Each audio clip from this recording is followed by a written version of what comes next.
The influence of Ammonius Saccas on Blavatskyan Theosophy by Dave Marsland of Cardiff Theosophical Society.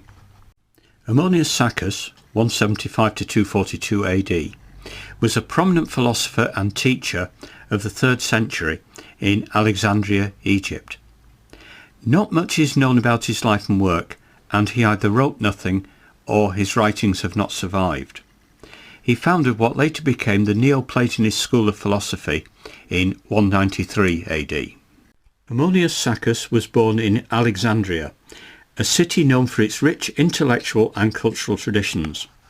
He is believed to be self-taught and was a devoted follower of Plato's teachings. He developed a deep appreciation for the works of Plato and began to explore the ideas about the nature of reality and the role of the divine in human life. It is speculated that his parents were Christian and he was raised as a Christian but rejected Christianity, although some commentators believe this idea arose as the result of confusion with the Christian philosopher Ammonius of Alexandria, who lived at about the same time. After completing his self-education, Ammonius Saccas embarked on a teaching career, becoming a highly respected professor of philosophy in Alexandria. His teachings were notable for their emphasis on the primacy of the soul and the idea that human beings had the potential to achieve a high level of consciousness and spiritual awareness through contemplation and meditation. One of the most significant contributions that Ammonius Saccas made to the development of Neo-Platonism was his belief in the existence of a common philosophical system that underpinned many different religious and philosophical traditions.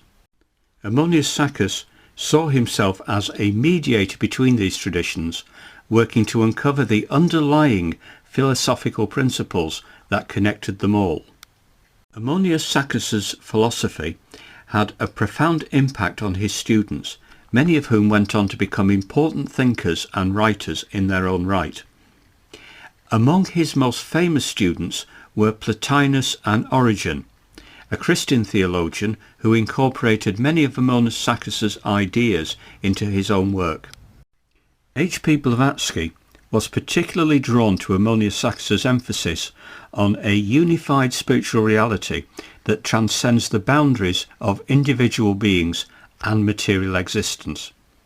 This idea can be traced back to Plato's theory of forms, which posited that physical objects are mere imperfect expression of ideal forms that exist in a realm beyond the material world.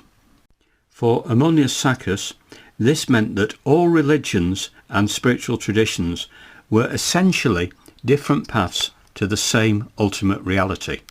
In her writings, Blavatsky frequently echoes Ammonius Saccas's vision of a spiritual common ground. For instance, in The Secret Doctrine, Volume 1, page 40, she says, "To render these ideas clearer to the general reader, let him set out with the postulate that there is one absolute reality which antecedes all manifested conditioned being. This echoes Ammonius Saccas's concept of the One, a transcendent unity that encompasses all existence." Another important influence of Ammonius Saccas on H.P. Blavatsky was his emphasis on the importance of spiritual practices such as meditation and contemplation. For Ammonius Saccas, these practices were essential for attaining a direct experience of the divine and for realizing the ultimate nature of reality. This emphasis on experiential knowledge was also reflected in Blavatsky's approach to spiritual study, which stressed the importance of direct experience over mere intellectual understanding. Ammonius Saccas's ideas about the nature of the soul and the afterlife were also influential in H.P. Blavatsky's thought. Ammonius Saccas believed that individual souls were emanations from the divine unity, and that after death they would eventually be reabsorbed into that unity. Blavatsky's view of the after death was different.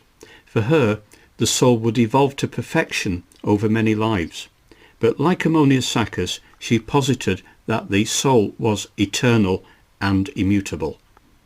Despite his considerable influence, Ammonius Saccas's own writings did not survive the passage of time, and much of what is known about his life and teachings comes from the writings of his students and followers.